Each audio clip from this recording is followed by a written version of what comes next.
Hey, I'm Teshagar Ayasu and welcome. When you think of a king, you might picture a fairy tale character or a figure from history books, or maybe someone from a fantasy show with dragons and a very uncomfortable chair. But kings aren't just relics. Today, 43 countries still have a monarch as head of state, nearly a quarter of the world.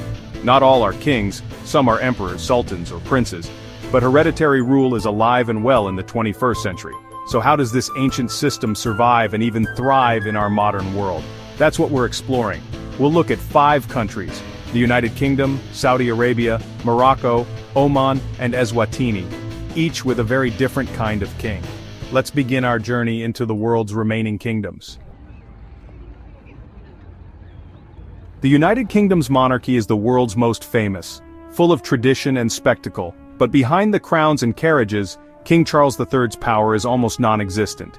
He's head of state for the UK and 14 other countries, but his role is almost entirely symbolic. The king reigns, but he doesn't rule. He's a symbol of unity, not a political leader. The monarchy inspires awe and stability, while elected officials govern. The British king is a paradox, a ruler who cannot rule, powerful only in what he represents. Next, let's see what happens when a king's power is absolute. Transition to Saudi Arabia. In Saudi Arabia, the king is the ultimate authority, an absolute monarch whose power is both political and religious. King Salman, as custodian of the 2 holy mosques, holds immense religious significance for Muslims worldwide. The king rules by decree, appoints ministers, commands the military, and oversees the judiciary. No parliament, no checks. The royal family, the House of Saud, dominates government and business. Oil wealth fuels the monarchy, funding social benefits and buying loyalty. But the kingdom is changing. Crown Prince Mohammed bin Salman's Vision 2030 aims to modernize the economy and society. Women can now drive, cinemas have reopened, and tourism is growing. Yet these reforms come with harsh crackdowns on dissent. Activists and critics face imprisonment, and the murder of journalist Jamal Khashoggi drew global outrage. Saudi Arabia's king is a religious leader, a political autocrat, and the steward of a petro-state in transition. The push for modernization is happening alongside the consolidation of absolute power. The future of Saudi Arabia, and its monarchy, depends on whether it can adapt without giving up control. Here, kingship is about real unyielding power. Now let's look at a monarchy that blends tradition with reform: Morocco. In Morocco, King Mohammed VI is both a political leader and a spiritual guide. He holds real executive power, head of state, commander-in-chief, and the final say on key appointments. He presides over the Council of Ministers, can dissolve parliament, and sets the country's strategic direction. As commander of the faithful, he's also Morocco's supreme religious leader, claiming descent from the Prophet Muhammad. This dual authority gives him legitimacy that transcends politics. During the Arab Spring, protests called for reform, not revolution. The king responded with a new constitution, promising more power to elected officials. But critics say the changes were mostly cosmetic. The king still controls the military, judiciary, and religious affairs. The monarchy's deep state, the Makhzen, holds the real levers of power. The king is also one of the world's wealthiest monarchs, raising questions about conflicts of interest. Morocco's model is managed change, some political pluralism and economic growth, but the monarchy's grip remains firm. The king balances tradition and modernity, security and freedom. He's a reformer who knows the limits of reform, and a political survivor.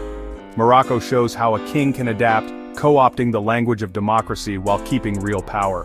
Next, let's visit Oman, a nation built by a quiet, absolute monarch. Transition to Oman. Please subscribe, like this video.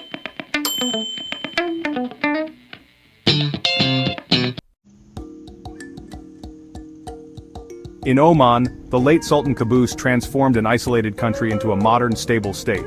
As an absolute monarch, he held all major government roles and ruled by decree. His successor, Sultan Haitham, continues this tradition, though with some delegation. Oman's consultative council is advisory only. Real power rests with the Sultan. Sultan Qaboos used oil wealth for rapid development, building roads, schools, and hospitals, while preserving Omani culture. Oman's real distinction is its foreign policy, neutral, pragmatic, and a vital back-channel for regional diplomacy. The Sultan's absolute authority allows for flexible, long-term strategy, Oman is the Switzerland of the Middle East, but challenges loom: economic dependence on oil, a young population, and the need for jobs. The smooth transition after Qaboos's death showed the system's stability but also its vulnerability. So much depends on the ruler's wisdom. Protests over unemployment and corruption have forced promises of reform. Oman's social contract, state support in exchange for loyalty, is under strain as oil revenues fluctuate. The Sultan is a nation builder and peace broker, but the future depends on adapting to new pressures. Oman is a case study in how absolute monarchy can modernize a country, if it can keep up with change. Now let's see what happens when tradition and absolute power collide in Africa's last absolute monarchy. Transition to Eswatini. In Eswatini, King Mswati III rules Africa's last absolute monarchy, alongside his mother in a unique dual kingship. His authority is nearly total. He appoints the government, can dissolve parliament, and controls the judiciary. Political parties are banned from elections, reinforcing the king's supremacy. The king's economic power is vast. He controls a sovereign wealth fund with stakes in nearly every sector. Culture and tradition legitimize his rule, with grand ceremonies like the reed dance reinforcing his sacred status. But Eswatini faces deep challenges: high HIV/AIDS rates, poverty, and stark inequality. While the royal family lives lavishly, most citizens struggle to get by. Recent years have seen major pro-democracy protests, met with harsh crackdowns and international condemnation. The king's absolute rule, rooted in tradition, is now challenged by a new generation demanding democracy and justice. Eswatini is where ancient kingship meets modern resistance. The future of the monarchy hangs in the balance. Our tour ends here, but the story of kingship continues. Let's wrap up. From the UK's symbolic monarchy to Saudi Arabia's absolute rule, Morocco's balancing act, Oman's quiet development, and Eswatini's embattled kingship, we've seen kingship reinvented for the modern world. Monarchy isn't one thing, it's a spectrum, adapting and surviving in surprising ways. These kings show that the crown endures, but its meaning and power are always evolving. History isn't just the past, it's alive in these institutions, shaping millions of lives today. Which monarchy surprised you most? Let me know in the comments. If you enjoyed this, like, share, and subscribe for more deep dives into history and politics. Thanks for watching.